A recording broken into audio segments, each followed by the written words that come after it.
In a world where attention spans are shrinking faster than your favorite sweater in the dryer, Instagram Reels comes to the rescue, or does it really? In today's episode, I want to dive into Instagram Reels and what it means for business owners specifically. And as Shakespeare would say, if he were alive today, to reel or not to reel?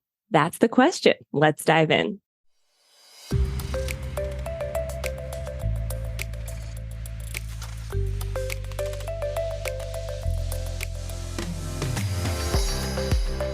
Welcome to the Savvy Social Podcast, the show that blends stories and strategies to help businesses create engaged and profitable online communities using the unique power of social media. And now your host, OnlineDrea Jones. Now, Instagram Reels is only 3 years old, y'all. Came out August 5th, 2020, and it really was a direct response to TikTok. And Instagram is known for copying other platforms. Think about Instagram stories that came from Snapchat, Threads that came from Twitter. Instagram is notorious for looking around in their marketplace, seeing what's working and going, okay, bet I can do that too. So August 5th, 2020, Instagram Reels launch, and it's very rudimentary. You can do 15-second Reels. The editor is very simple. There are no features like the TikTok stitch and things like that. There's no covers or anything like that. So it's just vibes and an idea, and it is very glitchy when it launches. And even today, I still find editing in the app to be very glitchy. If you've ever added text to the video and then you go to post it and the text suddenly isn't there, you're not alone. Okay.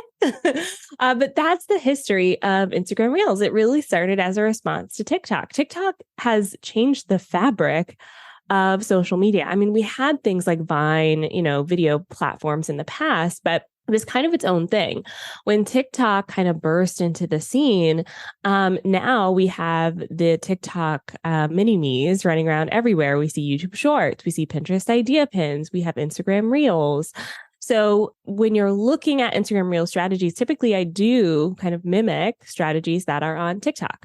So now, Instagram Reels can be up to 90 seconds, and on Instagram, all videos are Reels. So that means when you're uploading a video, Instagram's really going to try to post it as a Reel. A vertical video looks kind of like Instagram story that has the Reels features. You'll see things like remixing now, which is commenting or adding commentary to someone else's reel. We can add covers, there's stickers and interactive elements and filters. And even their new editor is much better than when it first started. I think it's still glitchy as hell, but it's much better. So when I talk about Instagram with business owners, a lot of times I'm saying, hey, if you're not on Reels, we got to find a way to get you on Reels.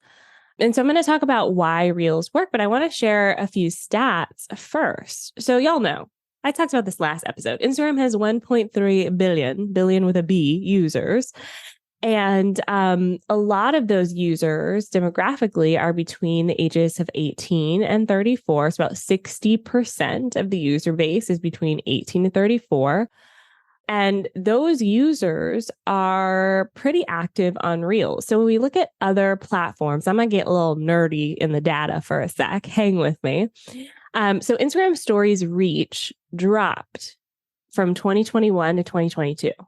Okay, so that means fewer people are even getting the chance to see your stories.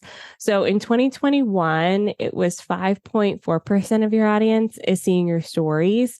In 2022, it's 4.8% of your audience is seeing your stories. Okay, so stories, the potential for people to see them has dropped. I like to think of stories as like a super intimate place for my OGs, like my diehards, the people who hang with me a lot. Now, a lot of these stats are coming from two places, Social Insider and Hype Auditor. So Social Insider said for Reels, the reach is about 20%, 20.5%. This is far above other types of posts like carousels or images or videos. So about 20.5% of your audience is going to see your reel on average, okay? They also said in the same study, this is Social Insider, that 57.4% was the increase in usage of Instagram Reels. So from 2022 to 2023, more people are posting Reels. And that really is because Instagram has a huge focus on Reels right now. They're really trying to promote that as one of the main ways to create content on their platform. Now they've gone back and forth on this. I talk about a lot about this in the Feed podcast. So y'all who are signed up for the Feed, or if you're in the school, we talk a lot about these updates and what it means for business owners. And what I've been talking a lot about is Instagram's priority shifting. So they went all in on Reels in 2020. And then in near the end of 2021 and into 2022, they kind of pulled back a little bit and said, oh, we're putting more weight on, regular feed posts. And now it seems like they're going back into the Reels. This Social Insider study said that brands themselves are using Reels even more now as well. So 19.67% of brands were using Reels in 2022. And then in 2023, that's up to almost 31%. So more and more people are posting Reels, but more and more people are consuming Reels because they continue to outperform. So this is the Hype Auditor study. They said that 35.4% of the likes on Instagram go to Reels. So 35.4% of Instagram likes go to Reels. When we think about this compared to other post types, images are next, and they get 24.6% of the likes. Carousel posts get 24.2% of the likes. Video posts, usually this is if you have a video that's longer than 90 seconds, it gets posted as a video post, not a reel. And I'll talk about what the difference is in a minute. But those video posts only get 15.6% of the likes. So when we think about how users are engaging with the platform, they're more likely to engage with a reel as far as liking it than other types of content pieces. And I think it's important to understand the stats behind this because a lot of gurus like to say, this is what you should be doing. I'm not here to tell you what you should or shouldn't be doing. I'm just trying to give you perspective on why I think this is important and help you make a decision that works for you. And this is something that we talk a lot about in the Savvy Social School. Because yes, I have my plan laid out. Yes, I give you the things that I see working. But at the end of the day, you get to decide how you want to show up the app and what you want to use. And you could, after listening to this episode, go, you know what, Andrea, I appreciate that. And I'm not going to use Reels. Great. There's so many other things you can do. I'm just going to tell you why I think Reels are great. So we're going to take a quick break. When we come back, I want to talk about why Reels work and then some tips for leveraging Reels today.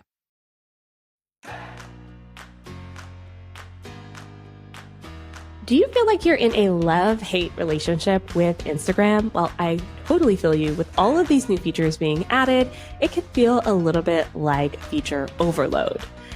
That's why I'm hosting the Instagram Bootcamp live this year, August 21st through 24th. Come on and join me if you're ready to find your rhythm with Instagram again, create content that works in tandem with the algorithm, build organic connections that help you move your business forward, and reignite your passion in creating content. So if you're ready to fall back in love with Instagram again, join me for the Instagram Bootcamp. Go to OnlineDrea.com/bootcamp to learn more.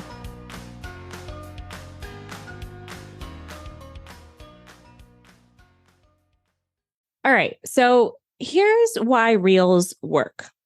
They are all about discovery. Remember how I said TikTok kind of changed the fabric of social media? I'm not being dramatic, okay? Or maybe I'm being a little dramatic. But when I think about TikTok and how it's built on discovery, meaning when you first log into the app, you're getting videos from randoms, right? People you don't even know, you've never heard of them before. TikTok is going, here's a popular video on our app right now. Do you like it? And based on how you interact with that content, TikTok's going to go, well, Andrea really likes these cooking videos. She doesn't really like, dudes on four-wheelers. So let's show her more cooking. Oh, she likes romance books. Let's show her more of that. Oh, she likes Drag Race. Let's show her more of that. And so then your feed starts to be customized to you based on your likes and interests. But TikTok's continuing to show you new content. And it's mixed in with, the same creators that you love and interact with. And then mostly it's brand new people. Okay. So that's all about discovering new things. So when Instagram Reels hit the scene in 2020, the power of Reels was that it was going out to people who do not follow you. That means randoms, people in the app who had no idea who you were, you're suddenly seeing their Reels, and vice versa. When you log into the app, when you scroll through the feed right now, you'll see content from people who you ain't heard of before. It's just based on how you interact with the content. Now, I will say, if I'm going to compare Big Brother TikTok to Little Brother Instagram Reels, TikTok is still way better at this. And Instagram Reels does have like a little bit of like little brother syndrome where they're like, but we're good too, but their discovery engine's not quite as delicate. Let's say Mr. Al is a lot more mature over on TikTok. And for those of you who are new, Mr. Al is the algorithm. Okay. He's a little sneaky sometimes. Mr. Al over on TikTok is like my best friend. He understands me. Mr. Al on Instagram, I'm like, oh, you're trying hard, but it's not quite hitting it. Okay. So that discovery engine for Instagram Reels means that when you, as a business owner, go to post an Instagram Reel, Instagram is going to try to show it to people who do not follow you.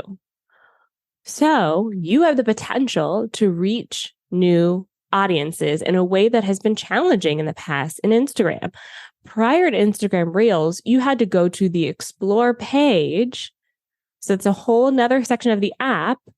And then from there, start perusing and seeing if there's any content you like. Instagram Reels put that Explore page mixed in with your feed. Okay. So now you as a business owner can just pop up in someone else's feed without them having to go to another place. Instagram Reels is also a full screen experience. So when we think about Instagram stories, it's very similar. If you're scrolling through Reels, it takes up more landscape, more space on your screen. So naturally, humans and our tendencies, when something is taking up more space, we tend to pay more attention to it, right?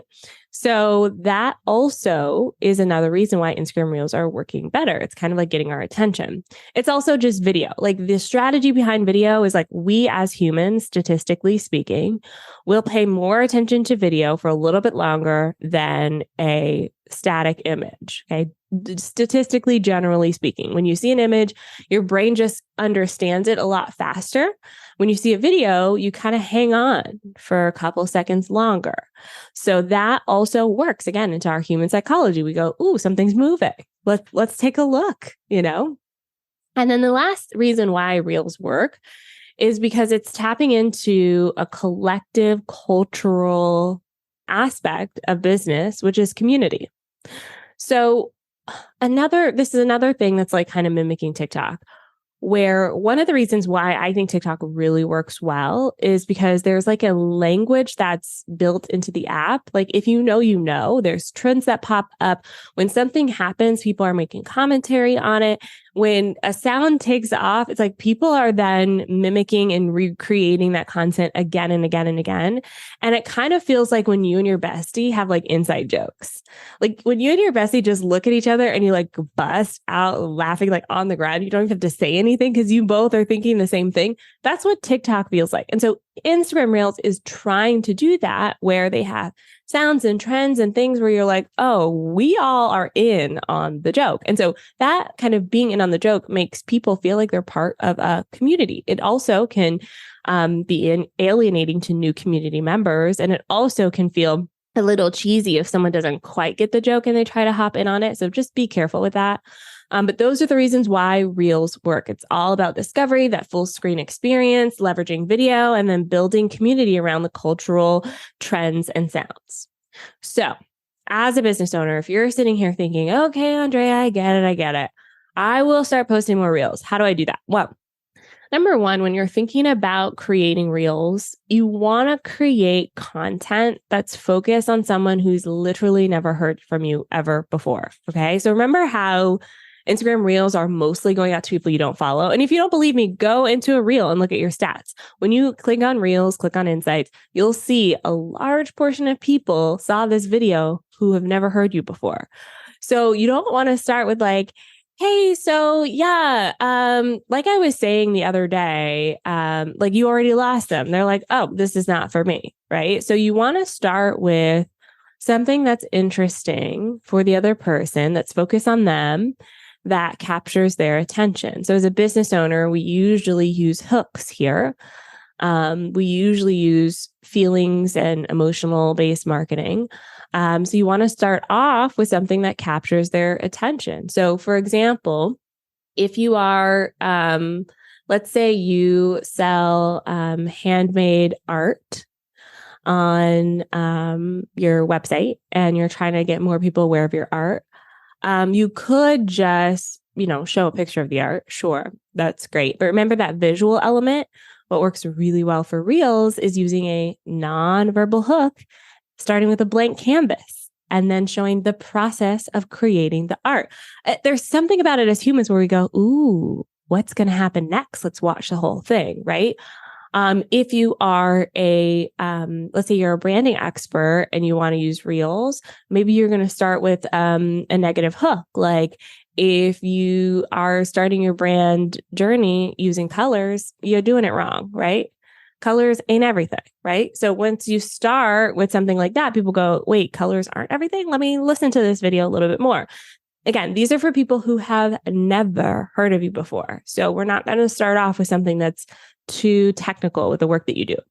That being said, I do recommend leveraging trends and relatable content. We talk about this a lot in the Savvy Social School because trends and relatable content isn't about trying to be cheesy.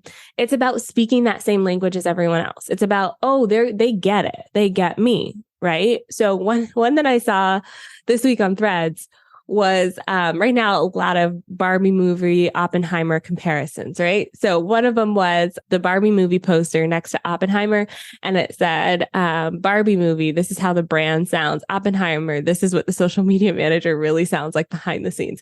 And it just made me laugh because I was like, oh, that's so relatable. Sometimes I'm having a really bad day, but for our clients, oh, we are the best, happiest, most courageous, encouraging, energetic people, right? So for me, I'm like, oh, that's funny. And it's relatable. And this brand gets me, right? I think it was Later who posted that. Anyways, so you want to think about leveraging trends, sounds, relatable content, because this helps people who've never heard of you before go, oh, they get it. Like they understand where I'm coming from. And you want to use this sparingly. Not everything you post is a trend or a relatable piece of content. And then you also want to mix in other types of content pieces as well. So when you're thinking about mixing in those other type of content pieces, I want you to keep things short and sweet. You have only 90 seconds, but statistically, people want to watch 60 seconds of the video. So I try to keep my videos less than 60 seconds. And you want to have videos that start conversations. So recently, I posted a video about Instagram Threads and how I personally feel about it. I'm really excited about it. But it's starting a conversation. I'm not saying whether you should or shouldn't be on Threads. Okay. I'm not talking down to you. I'm not waxing on and on and on about why you should be on Threads. That's what my podcast is for. Okay. So social media to me is just like a little taste, a little introduction. Here's what I think about Threads. And then people who discover that video, click over to my profile, dive into my world, they can then consume things like the podcast and get on my email newsletter and that sort of thing. Right. So it's short and sweet. And it's all about starting conversations. Because remember, these people have never heard of you before. So if you jump straight into like, buy my thing, they're like, ooh, I don't know who this is. Most people need a little bit of wooing and dating. We do have those people who are like, I don't need to hear anything else. Come to me now, and sometimes that happens. But most time we're like, oh, I need to like look around, check out some reviews, see their website. So when you're thinking about Reels, it's that first touch point. And I'll wrap this up by saying, find what works for you. And the only way to find what works for you, in my humble opinion, is to do it. Okay. So as much as we like to think about it and ruminate and plan and ideate, sometimes you just have to do it to figure out if it's for you. So for example, lip syncing videos are not my strength. I love the idea of them. I think they're great. But when you go to my channel or go to my page, you won't see a lot of lip syncing videos. And it's not because I don't like them. It's because it doesn't work for my brain. I'm a talker. I just kind of want to say my own thing, you know? So sometimes with the lip syncing, it just takes me so long to like get the rhythm down. And so I usually just skip it because it takes me too long. And when things take too long, I start feeling frustrated and overwhelmed and I don't want to do it anymore. So find what works for you. For me, I like the talking head videos. I'll usually record them after having a conversation with a client or a team member or one of my students in the Savvy Social School. Usually they'll ask something like, "Hey, Andrea, should I have 2 Instagram accounts or one?" And I'm like, "Oh, I have so many thoughts on this." And so I'll share my thoughts with them. And then after the call, hang up. And then I go, "This make a really good Instagram reel." So either I write it down in my little Google Keep app, or I will just film it right then. Should you have 1 Instagram account or 2? Here's my thoughts. So that's what works for me, but find what works for you. I recently released a mini $9 product called Be Your Own B-Roll. And this is another thing that works really well for Instagram Reels is having kind of like that B-roll in the background and just putting some text on top. And for some of our members, this is like such a relief. Our clients too, they're like, "Oh, I can batch record a ton of these and y'all can keep reusing them again and again." I'm like, yes. But for some people, they're like, "I don't want my face on camera at all. This doesn't work for me." Great, that's fine. We'll find other ways. You can use Canva and post to Reels. You don't have to have every little thing look exactly like what everyone else is doing. Find what works for you, and it'll be a lot easier to continue to create content again and again. I think that the burnout comes from trying so hard to do something that doesn't really work for you. Okay, so figure out what works for you, keep doing that, ignore the rest. What do you think? Are you going to try Instagram Reels? DM me on Instagram at OnlineDrea. I would love to hear from you. I also love a good voice DM. Usually if you send me a voice, I'll send you a voice one back. So if you're feeling brave, say that, or you can do text only. I'm cool with that too. And I'll be back at you with another episode soon. Bye.